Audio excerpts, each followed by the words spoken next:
Un roi. Découvrez 40 miracles transformateurs et l'incroyable plan divin révélé dans la 3e année de Joachim, alors que le royaume d'Israël était plongé dans l'obscurité spirituelle. Élie, le prophète du Très-Haut, se tenait ferme, comme une lumière dans la nuit. Sous le règne tumultueux du roi Achab, l'ombre des idoles recouvrait la terre, entraînant les cœurs vers la rébellion contre le Dieu d'Israël.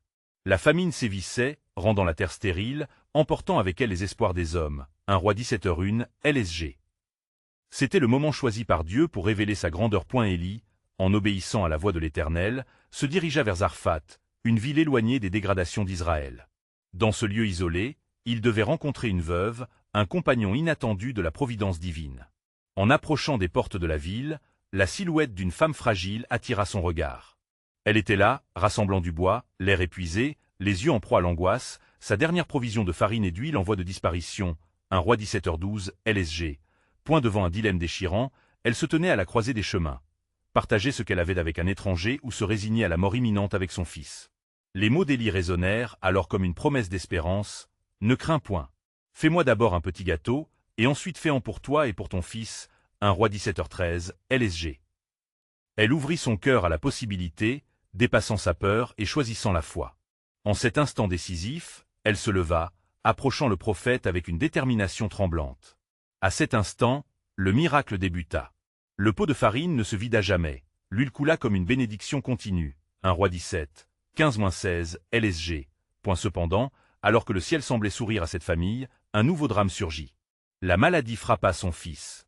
Terrifiée, la veuve se tourna vers Élie, l'espoir vacillant tel une flamme vacillante. 1 Roi 17h17, LSG. C'est alors que Élie, rempli de compassion, se mit en prière. Il implora le Dieu d'Israël, le cœur étreint par la douleur d'une mère, cherchant une issue à cette tragédie. Les cieux répondirent à son appel et la vie fut rendue à l'enfant, à la stupeur de la veuve qui fut témoin de la grandeur de Dieu à l'œuvre sous ses yeux. 1 Roi 17, 21-22, LSG. Avant de continuer avec ce récit biblique incroyable, je veux m'assurer que vous ne manquez aucune de ces histoires puissantes des Écritures. Cliquez sur l'icône de cloche et sélectionnez toutes les notifications. Ces narratifs bibliques ont transformé d'innombrables vies à travers l'histoire. Si la parole de Dieu à travers cette histoire vous bénit, s'il vous plaît aimez et partagez avec quelqu'un qui a besoin d'entendre sur la fidélité de Dieu aujourd'hui. Dites-moi dans les commentaires, quelle histoire biblique a le plus impacté votre parcours de foi? Je suis toujours émerveillé de comment la parole de Dieu parle au cœur à travers les générations. Maintenant continuons avec ce que le Seigneur fit ensuite. Cette veuve, autrefois accablée par le désespoir, devint le symbole vivant de la foi, illustrant que même dans les ténèbres les plus profondes, l'espoir demeure. L'incrédulité humaine se heurta à la puissance divine, marquant le début d'un renouveau spirituel dans une terre autrefois perdue. Alors que de nouveaux défis s'annoncent à l'horizon, la question persiste. Jusqu'où notre confiance en Dieu peut-elle aller quand tout semble perdu? Le plan divin est en cours. Chaque jour se lève avec la possibilité d'une nouvelle bénédiction. La lumière brille, prête à illuminer les ténèbres de Zarphath. Alors que les jours suivants passaient à Zarphath, la veuve, maintenant témoin des merveilles divines, ressentait son cœur se remplir de joie. L'huile continuait de couler, ses provisions se renouvelaient, et elle remerciait l'Éternel pour sa bonté. 1 Roi 17h16, LSG. Pourtant, une ombre persistait sur sa joie, celle du souvenir amer de la maladie de son fils.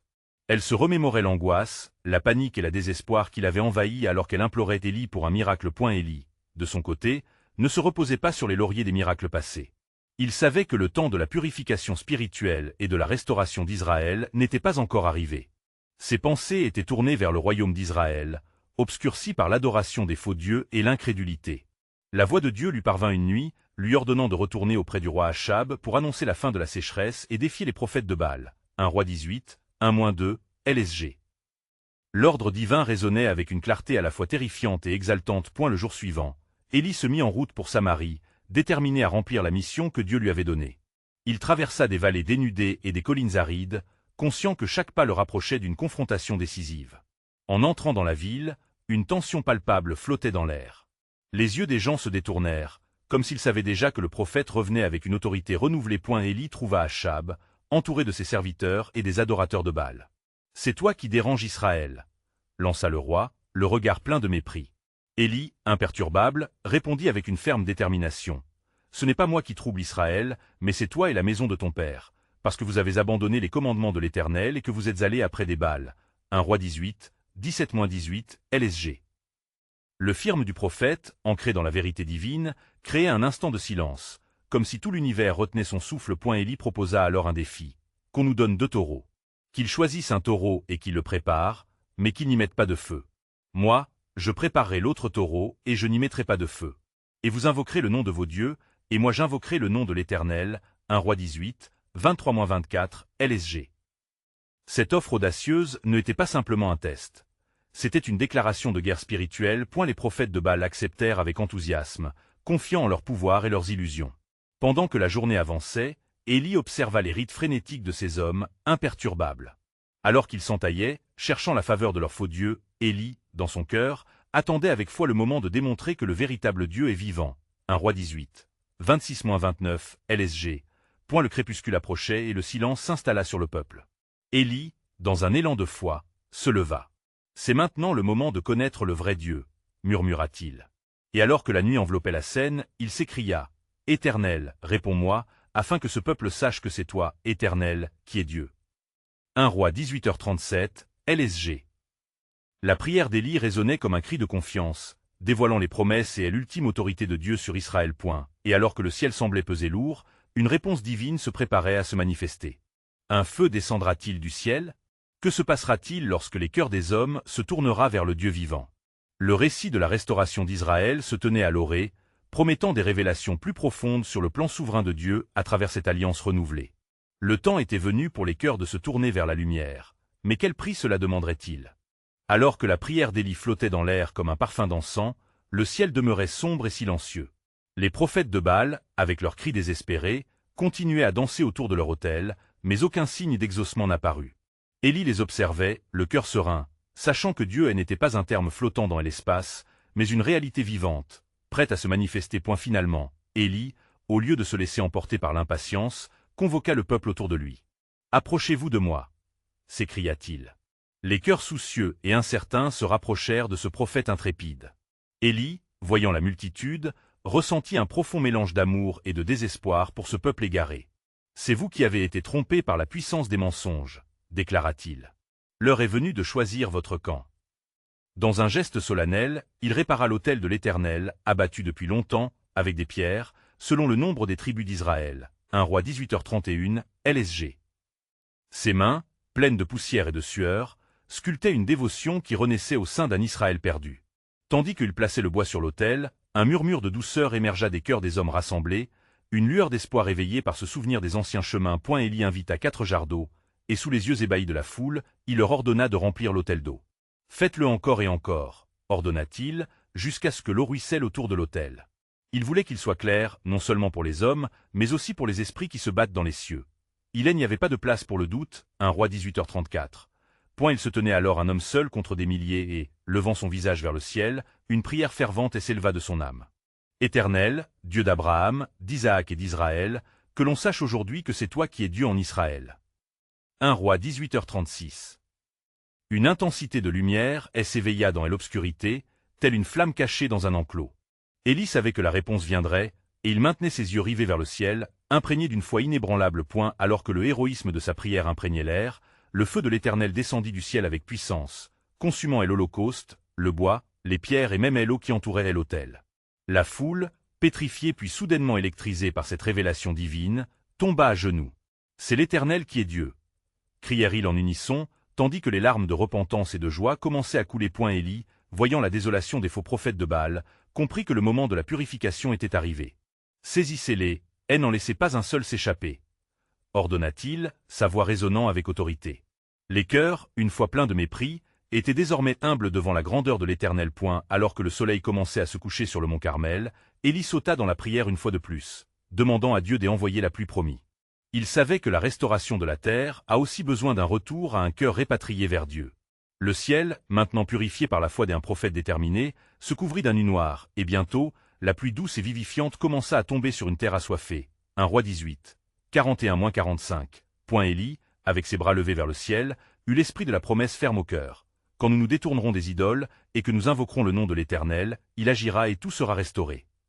Car ce n'était pas seulement un retour à la pluie, mais un retour à la vie, à l'alliance, et à la communion éternelle. Le récit de cette victoire est un puissant rappel, car dans chaque épreuve, Dieu réside, attendant que son peuple fasse appel à lui. Et l'histoire des Élie au mont Carmel révèle que, quand le peuple choisit de se tourner vers la lumière, les promesses de Dieu demeurent inébranlables et sa volonté s'accomplira. Car aucun plan de Dieu ne sera sans effet. Luc 1h37. LSG. Élie, après son triomphe au mont Carmel, sentit un souffle nouveau dans son âme. Le ciel, une fois assombri par des années de sécheresse spirituelle, maintenant enveloppé des pleurs d'une pluie tant attendue, était devenu un symbole d'espérance pour le peuple d'Israël. Chaque goutte qui tombait sur la terre assoiffée racontait une histoire de rédemption et de retour à l'Éternel. Mais alors qu'il savourait cette victoire éclatante, un frisson de malaise parcourut son esprit. Des échos de menaces planèrent comme des ombres menaçantes. Jézabel, la reine idolâtre, était informée de l'humiliation de ses prophètes. Sa colère, telle une tempête, s'approchait, prête à déverser une vengeance indomptable sur le prophète de l'Éternel. Élie, conscient de la légèreté de sa propre chair face à la colère de cette femme puissante, ressentit une vague de crainte. Le cœur battant, il quitta le mont Carmel en toute hâte, se dirigeant vers le désert, où sa solitude lui semblait à la fois une bénédiction et une malédiction. « Seigneur, prends ma vie, car je ne suis pas meilleur que mes pères, » gémit-il, et s'effondrant sous un genévrier, dépouillé de courage et de force. Dans ce moment d'inquiétude, Élie cherchait la lumière dans l'obscurité, comme le peuple, cherchant un signe de rédemption. Alors qu'il s'endormait, un ange le toucha et lui dit « Lève-toi et mange. » Élie, surpris par cette douce intervention divine, vit près de sa tête un gâteau cuit sur des pierres brûlantes et un cruchon d'eau. Étonné, il se redressa et mangea, sentant la force du ciel regagner son corps. La nourriture spirituelle lui insuffla une nouvelle vie. « Le chemin est trop long pour toi, » murmura l'ange, renforçant ainsi son esprit afin qu'il puisse poursuivre la mission que Dieu lui avait confiée. Après cela, Élie marcha 40 jours et 40 nuits jusqu'à Horeb, la montagne de Dieu. Dans cette quête, une lutte spirituelle s'engageait, et son cœur lourd implorait un dialogue avec le Très-Haut. « Éternel, Dieu des armées, je suis le seul qui reste, et ils veulent m'ôter la vie. » avoua-t-il à voix basse. Le Seigneur répondit à Élie, mais pas dans le tumulte du vent ou dans le déferlement du feu. Au lieu de cela, il se manifesta dans un doux murmure, révélant une présence tranquille au cœur de l'épreuve. « Qu'est-ce que tu fais ici, Élie » demanda le Seigneur, comme une invitation à parler et à s'ouvrir. Élie, dans son état fragile, partagea encore ses craintes, et Dieu l'écouta patiemment. Avec une certitude renouvelée, l'Éternel lui ordonna de retourner et de continuer son œuvre, promettant de susciter d'autres prophètes pour marcher à ses côtés. Et ceux qui échappent à l'épée de Hazaël, Élisée les fera périr, prononça-t-il, révélant la profondeur de son plan divin. Revigoré par cette promesse et la nouvelle direction donnée par Dieu, Élie se leva, le cœur embrasé d'un souffle divin. À travers sa vulnérabilité, Dieu l'avait restauré, le préparant à accomplir des œuvres encore plus grandes. « Car je veux rassembler un peuple pour moi-même, » entendit Élie dans son esprit, et ici commence la vraie bataille. Alors qu'il errait à nouveau dans la lumière, les visions des miracles à venir illuminèrent son esprit. Ces révélations ne furent que le début d'un cheminement glorieux, où le peuple d'Israël serait appelé à voir la puissance de l'Éternel qui agit dans l'invisible, apportant miséricorde et transformation. « Car voici, je ferai une nouvelle chose, elle germera déjà. Ne la connaîtrez-vous pas » Ésaïe 43, 19, LSG. Élie quitta Horeb, le cœur vibrant d'une nouvelle foi. Chaque pas qu'il faisait sur le sol sacré lui rappelait la conversation qu'il avait eue avec le Très-Haut. Dans son âme, un feu était ravivé, prêt à embraser le peuple d'Israël d'un zèle spirituel. Il marcha parmi les collines arides, désormais guidé par une vision claire. Il devait trouver Élisée, cet homme que Dieu avait choisi pour partager son fardeau. Alors que Élie s'approchait du village de Tabel-Méhola, il se remémora les paroles du Seigneur. « Tu dois oindre Élisée, fils de Shaphat, comme prophète à ta place. » La tâche semblait à la fois intrépide et délicate. Que dirait ce jeune homme face à ces épreuves? Que représentait cet appel pour lui? Lorsqu'Élie découvrit Élisée, il le vit labourant son champ, entouré de 12 paires de bœufs. Dans le contraste entre la scène rustique et sa mission sacrée, il vit une providence divine. Sans hésiter, Élie lança son manteau sur Élisée, une action qui scella leur destin ensemble. Le jeune homme, troublé, revint en courant et demanda au prophète si cela signifiait vraiment qu'il devait le suivre. « Laisse-moi embrasser mon père et ma mère, puis je te suivrai, » implora Élisée, sa voix trahissant une rare détermination. Élie répondit. « Va, et fais ce que tu dois, car je suis ici pour une mission divine. » Élisée, conscient du poids de l'appel, retourna chez ses parents.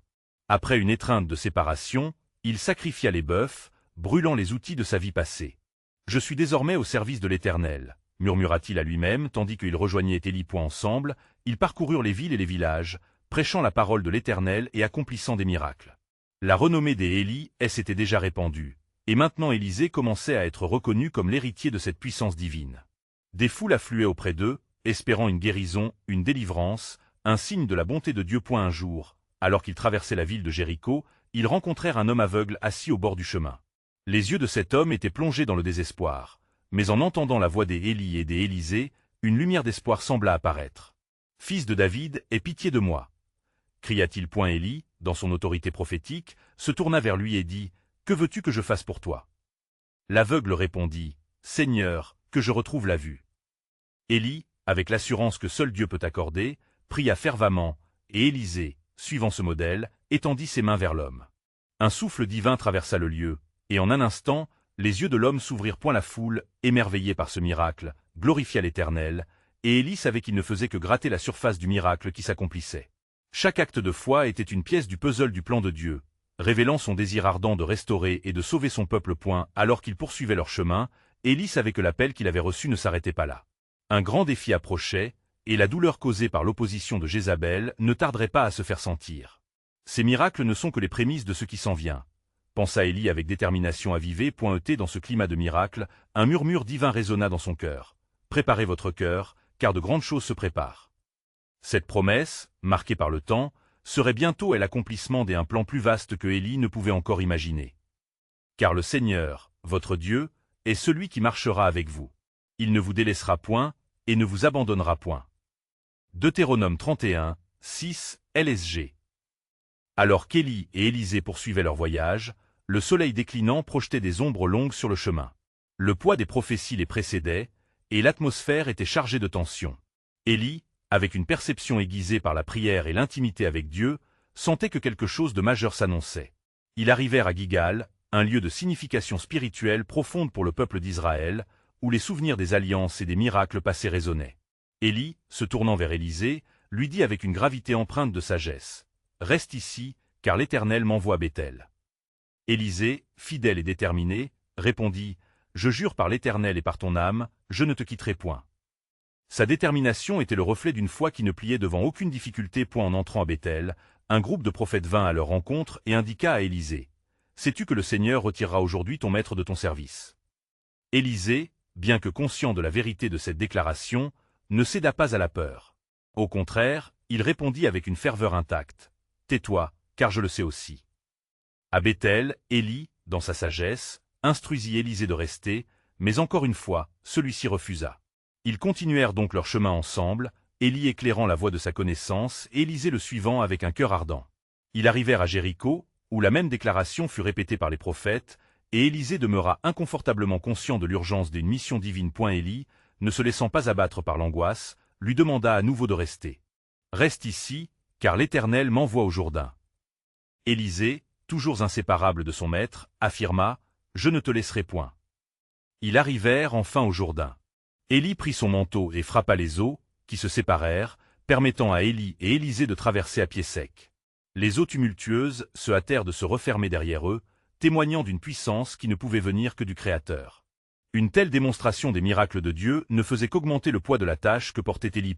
Alors qu'il se tenait de l'autre côté, Élie s'arrêta sous un ciel brillant de promesses. « Demande ce que tu veux que je fasse pour toi avant que je ne sois enlevé de toi. » Élisée, dont le cœur était passionné par Dieu et son œuvre, répondit sans hésiter « Je te prie de me donner une double portion de ton esprit. » La demande d'Élisée eut le pouvoir d'élever son appel au-delà de ce que les hommes pouvaient imaginer, une prière nourrie par l'aspiration à faire la volonté de Dieu. Élie, conscient de la profondeur de sa demande, lui déclara « Tu as demandé une chose difficile. Cependant, si tu me vois lorsqu'il sera enlevé, cela te sera accordé. » Et comme il parlait encore, une charrette de feu et des chevaux de feu apparurent, séparant les deux hommes, et Élie monta au ciel dans un tourbillon. Élisée, alors qu'il observait cette scène majestueuse, elle s'écria « Mon père! Mon père! Chariot d'Israël et ses cavaliers !» Les larmes coulaient de ses yeux, à la fois de perte et de l'espoir d'une mission divine renouvelée. C'est alors que, des profondeurs de son chagrin, une nouvelle révélation prit forme dans son cœur. Élisée prit le manteau d'Élie, le frappa sur les eaux du Jourdain, et demanda avec force « Où est l'Éternel, le Dieu d'Élie ?» Et les eaux se séparèrent une fois de plus, révélant ainsi le commencement d'une nouvelle ère de miracles. Car, tout comme le Seigneur avait été avec Élie, ainsi il était désormais avec Élisée, un plan plus grand de rédemption s'éveillait. Et il arrivera, dans ces jours-là, que les montagnes se répandront de paix pour le peuple de mon Éternel. Ésaïe 49, 13, LSG. Élisée se tenait au bord du Jourdain, son cœur encore vibrant des événements qui venaient de se dérouler. Le manteau des Élis, maintenant en sa possession, revêtait une importance sacrée, et il le tenait comme une promesse de la présence divine. Alors qu'il observait le tumulte des eaux se calmer, les paroles de son maître résonnaient dans son esprit. « Si tu me vois lors de mon enlèvement, cela te sera accordé. » Élisée savait qu'un appel était en lui, une ardente mission préparée par le ciel. Avec une ferveur renouvelée, Élisée se retourna vers Jéricho, l'endroit où les prophètes attendaient et l'assemblée du peuple se tenait. C'était un moment de transition, un tournant où le Seigneur allait démontrer sa puissance à travers l'engagement d'un homme fidèle, choisi pour continuer l'héritage du prophète Élie. Arrivé à Jéricho, Élisée fut accueilli par seigneurs et prophètes, qui percevaient déjà le vent du changement. L'un d'eux, avec une sagesse spirituelle, s'approcha et l'interrogea. « As-tu vu Élie monter? Qu'est-ce que tu comptes faire, maintenant ?» Élisée, le regard déterminé, répondit, « L'Éternel est avec moi tout comme il était avec Élie. Je vais agir selon sa volonté. » Élisée se mit en route pour rencontrer les besoins du peuple, sa foi vivante l'animant.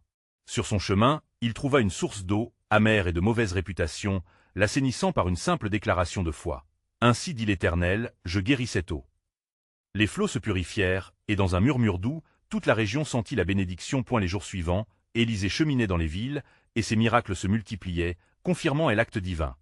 L'huile d'une veuve fut multipliée, et les morts ressuscitèrent à sa parole. Une constante divine, invisible aux yeux du monde, était sur lui, tandis que chaque acte de bonté et chaque intervention divine était un reflet de l'alliance de Dieu avec son peuple. Dans ces moments, le cœur d'Élisée ne faisait qu'un avec celui du Seigneur. Il savait qu'à chaque miracle, une révélation plus grande se profilait. Les murmures des prophètes, qui avaient jadis averti Élisée sur le départ d'Élie, se transforma en hymne de louange alors qu'il reconnaissait le pouvoir qui agissait avec lui. Un jour, alors qu'il priait à l'ombre d'un chêne, un homme riche dans la ville, nommé Naman, était convoqué par son roi. Naman, le chef de l'armée syrienne, souffrait de la lèpre, une maladie qui le tenait à l'écart de la société. Ce riche guerrier avait entendu parler des miracles d'Élisée et, guidé par des espoirs, il se mit en quête de guérison. Le Seigneur avait préparé un plan de guérison non seulement pour Naman, mais aussi pour lui faire connaître le vrai Dieu d'Israël. Élisée, en vision, sut que ce jour-là, il serait l'instrument de la rédemption de cet homme. Le vent du changement soufflait, et Élisée savait qu'il devait s'y soumettre. Quand l'homme découvrira le véritable dessein de Dieu, des montagnes de dignité et de foi s'élèveront, et une nouvelle ère commencera. Une voix intérieure lui murmura avec assurance, car le royaume de Dieu était en mouvement. Ainsi, avec une confiance renouvelée, Élisée se leva pour rencontrer Naman, prêt à révéler la gloire de Dieu d'une manière que nul n'aurait pu anticiper. Car le plan de Dieu, riche en miracles et en révélations, promettait d'illuminer ceux qui avaient soif de vérité. Car l'Éternel s'est attentif à la douleur de son peuple et envoie la guérison pour ceux qui implorent son nom. Exode 3h07, LSG. Alors qu'Élisée se dirigeait vers la rencontre de Naman, une certaine gravité pesait sur son âme. Il pouvait sentir la prunelle du ciel sur lui, comme les flots d'un torrent, inondant son cœur d'une foi ferme et d'un ardent désir de manifester la gloire divine. Les pas du prophète résonnaient de manière déterminée sur les chemins poussiéreux de Jéricho, chaque pas le rapprochant du rendez-vous providentiel que Dieu avait orchestré dans sa sagesse infinie. À peine Élisée avait-il accompli quelques pas lorsqu'il fut rejoint par un groupe des prophètes, leur visage empreint d'une hésitation mêlée d'admiration. L'un d'eux, se nommant Habakkuk, prit courage pour s'approcher. « Élisée, homme de Dieu, que comptes-tu dire à Naman, le guerrier, celui qui a été symboliquement rejeté par le peuple de Dieu ?» demanda-t-il, l'inquiétude perçante dans sa voix. Élisée s'arrêta et, dans un souffle de prière, répondit avec assurance. « Je lui dirai que le Dieu d'Israël est puissant pour sauver et pour guérir, même celui que le monde juge comme impur. Le plan du Seigneur dépasse notre compréhension, et aujourd'hui, par l'acte de foi de Naman, la gloire de Dieu sera révélée. » Les prophètes, écoutant chaque parole avec une attention rivée, ressentirent la conviction qui émanait d'Élisée. Le messager de Dieu, fortifié par la promesse divine, continua sa marche, habité par une légèreté spirituelle, sapant la peur du jugement et préparant le chemin pour la révélation. À l'arrivée de Naman, Élisée ne se laissa pas impressionner par l'apparence majestueuse du commandant, ses vêtements ornés, ni par ses gardes, car son regard était fixé sur l'œuvre de Dieu. Sans hésiter, il reçut Naman avec respect, mais aussi avec la fermeté d'un prophète. « Va, te laver 7 fois dans le Jourdain, et ta chair sera restaurée, et tu seras purifié, » déclara Élisée. Ces mots résonnant comme un écho céleste. Devant cette instruction, Naman se sentit troublé, une lutte intérieure se déchaîna en lui. Serait-il si simple? Pourquoi le Jourdain, un fleuve de Siar, est-il moins éloquent que les eaux de Damas? murmura-t-il, sa fierté s'opposant à l'humilité requise pour accueillir le miracle. Cependant, un de ses serviteurs, plein de sagesse, prit courage et répliqua. « Mon maître, si le prophète avait demandé quelque chose de difficile, ne l'aurais-tu pas fait? Que ne fais-tu pas lorsqu'il t'invite simplement à la foi ?» À ces mots, le cœur de Naaman se mit à foi, et une nouvelle lumière d'espoir brilla. Il décida enfin de suivre l'instruction. Se rendant au Jourdain, il plongea dans les eaux purificatrices, et chaque immersion effaçait les stigmates de sa lèpre, son corps se régénérant, retrouvant sa pleine santé. Les rivières de joie inondèrent son âme comme l'eau du fleuve. Lorsque le miracle s'accomplit et que Naaman émergea, purifié, son regard brillant et son cœur rempli de gratitude l'entraînèrent devant Élisée. « Maintenant je sais qu'il n'y a pas d'autre Dieu que le Dieu d'Israël, proclama-t-il, tombant à genoux dans un acte de soumission divine. À ce moment-là, Élisée comprit la portée de ce miracle. C'était un acte d'amour qui dépasserait les frontières des nations. À travers l'acte de foi de Naaman, les nations verraient et connaîtront que l'Éternel est le seul vrai Dieu. Quand l'Éternel délivre en silence, les nations tremblent, et son nom est sanctifié, pensa Élisée, son esprit s'élevant vers le ciel. Ainsi, le plan de Dieu s'expansionnait, invitant tous à la repentance et à la connaissance. Et c'est alors qu'une voix intérieure résonna dans le recueillement de son âme, rappelant les promesses du Seigneur. « C'est par la foi que tous viendront à moi, car je suis le chemin, la vérité et la vie. » Alors que le soleil se couchait derrière les collines, le cœur d'Élisée se remplissait de l'assurance que Dieu, dans sa providence divine, continuerait à révéler ses merveilles au milieu de son peuple et des nations. Alors que Naaman, avec la splendeur de sa guérison résiduelle, se tenait devant Élisée, le prophète sentit un mouvement dans son cœur, une direction céleste l'invitant à aller au-delà des frontières visibles de cette rencontre. La révélation de la puissance de Dieu à travers Naaman était une lueur d'espoir, mais elle marquait également le début d'un plan plus vaste. « Reconnaîtras-tu le Seigneur ?» demanda Élisée avec une gravité émue, « comme Dieu non seulement pour toi, mais pour tout un peuple? La guérison dont tu es témoin n'est-elle pas le signe d'une promesse encore plus grande ?» Naaman, bien que transporté par la grâce qu'il venait de recevoir, regarda Élisée avec une autre question dans l'âme. « Prophète de l'Éternel, que dois-je faire maintenant? Puis-je vous offrir quelque chose pour ce miracle ?» Élisée, avec sagesse et fermeté, répondit, « Je ne désire rien, car le cadeau de Dieu est librement offert à ceux qui croient. Retourne chez toi et proclame ce que l'Éternel a accompli pour toi. » Face à l'hésitation de Naaman, Élisée ajouta, « Mais garde en mémoire que cette guérison est un acte d'alliance. Le Seigneur te prépare, par cette grâce reçue, pour un appel. Ne garde pas cette bénédiction pour toi seul, partage-la aux nations. » Naaman, réalisant la profondeur de ce que le prophète lui apprenait, promit d'adorer le seul vrai Dieu. En retour, il demanda une faveur, souhaitant emporter avec lui de la Terre Sainte, un symbole de son nouvel engagement. « Permets-moi d'en emporter autant que 2 mules peuvent porter, car je n'offrirai plus d'holocauste ni de sacrifice à d'autres dieux, mais seulement à l'Éternel. » Élisée acquiesça et bénit cet acte, voyant en lui un reflet de l'œuvre divine qui s'étendrait largement, transcendant les anciennes rivalités entre les peuples. Alors que Naaman s'éloignait, ses pas battant le sol, le prophète ressentit l'urgence d'un autre message. À ce moment-là, lorsque son cœur s'éleva vers le ciel, une inspiration divine l'envahit, et il comprit que ses actes et ceux de Naaman n'étaient que le début d'un grand récit de rédemption. « Écoutez, Israël. Le salut ne vient pas que pour les fils d'Abraham, car je suis l'Éternel, et mes bras s'étendent aux nations. » Élisée, conscient de la responsabilité qu'impliquait cette révélation, se leva et se dirigea vers la ville, où le peuple attendait de connaître l'achèvement des promesses du Dieu vivant. Les nouvelles de la guérison de Naaman se propageaient comme un feu dans les broussailles, attirant des curieux et des sceptiques, tous désireux de comprendre ce qui venait d'arriver. Les murmures s'élevaient. Est-ce vrai? Peut-on croire en ce Dieu qui guérit même ceux que l'on pensait perdus? Dans la foule, des cœurs cherchaient des réponses, et Élisée, en tant que messager, sentait le poids du devoir. Il réalisa que sa mission devait dépasser la guérison physique. Les âmes appelaient à la repentance, à la restauration, à l'espoir en un Dieu qui renverse les forteresses des ténèbres. Quand le cœur tremble devant les œuvres du Seigneur, songeait-il alors, il faut être prêt à vivre pour sa gloire, car il est le Dieu des miracles, le Dieu des puissances, le Père des miséricordes. Dans cette dynamique fertile entre foi et guérison, une promesse s'ancrerait, « Car je sais les projets que j'ai formés sur vous, déclare l'Éternel, des projets de paix et non de malheur, pour vous donner un avenir et de l'espérance. » L'histoire d'Élisée s'écrivait alors dans le fil de la providence, prête à dévoiler d'autres mystères, alors que les cieux résonnaient des échos de la gloire divine, appelant chaque cœur à participer au don d'éternité. En ces jours-là, Élisée, le cœur en émoi, parcourait la terre de ses ancêtres, partageant les miracles du Dieu d'Israël et suscitant l'émerveillement parmi les foules. Sa renommée se répandait comme un parfum doux au sein du peuple, car la puissance divine qui avait opéré en lui illuminait les cœurs désespérés. Cependant, tandis qu'il célébrait les victoires spirituelles, une sombre nuée d'opposition pesait sur son ministère. Les échos des murmures méfiants et les rumeurs de la colère de Jézabel atteignaient ses oreilles, persuadant Élisée que la tempête se préparait point un jour, alors qu'il était à Dothan, une ville paisible, des messagers de Jézabel vinrent l'avertir. Le roi a ordonné ta capture. Leurs paroles portaient comme une flèche. Élisée, fortifié par la prière, ne laissa pas la peur s'emparer de son cœur. Il savait déjà que le Dieu qu'il appelait à servir saurait le protéger. « N'aie pas peur, dit-il à son serviteur, Géasi, dont les yeux étaient écarquillés par l'angoisse. Il y a plus avec nous qu'avec eux. » Puis, levant les yeux vers le ciel, Élisée implora que ses yeux s'ouvrent. « Seigneur, ouvre-lui les yeux. » Lorsque Géasi regarda à nouveau, il vit avec émerveillement une armée céleste, des chevaux et des chars de feu entourant Élisée, une protection divine tangible face aux menaces humaines. La révélation de la puissance de Dieu se tenait là, majestueuse et omniprésente. Le cœur de Géasi se remplit de paix, réalisant que la bataille spirituelle dans laquelle ils avaient été plongés était déjà gagnée par le roi des cieux. 2 Rois 6, 15-17, LSG. Élisée se dirigea alors vers les envahisseurs assiégeant la ville. « C'est moi que vous cherchez », leur annonça-t-il d'une voix ferme. Surpris, ils le suivirent, guidés par lui jusqu'à la ville de Samarie. Élisée, plein de compassion, pria le Seigneur de frapper ces hommes d'aveuglement.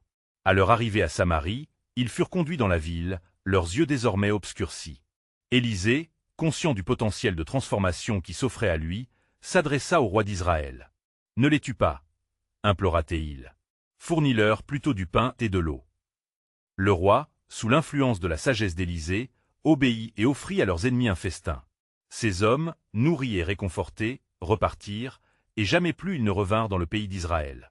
Ce miracle de miséricorde, une réponse divine inattendue, souligna la nature aimante du Dieu d'Israël, capable de transformer des ennemis en amis par la bonté. Tandis qu'il retournait à Dothan, les récits du miracle circulaient comme un bruit doux et apaisant parmi le peuple. L'impact de cette démonstration de grâce nourrissait les cœurs assoiffés de paix dans une nation autrefois divisée par la guerre. Élisée comprenait que la clé du changement véritable n'était pas seulement dans les scènes de miracles, mais dans l'amour de Dieu manifesté dans les moments de grâce. Cependant, dans cette lumière, l'ombre persistait. Assyria, le roi de Syrie, pour qui la défaite était insupportable, rassembla de nouvelles forces pour une invasion. Tandis que ces nouvelles parvenaient à Élisée, le prophète se tourna vers le Seigneur, afin de recevoir de la sagesse pour ce qui s'annonçait.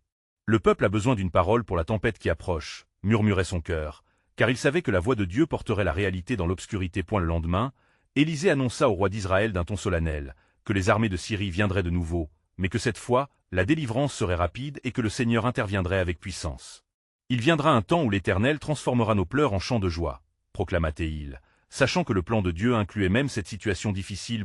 Et alors qu'il prononçait ces mots, une promesse divine résonna dans son âme. « Je suis avec toi, et je ne te délaisserai point. » Un mouvement de foi se répandit parmi le peuple, comme une bouffée d'air vivifiant. Les cœurs s'unirent dans l'espoir, tandis que la confiance en la puissance de Dieu grandissait.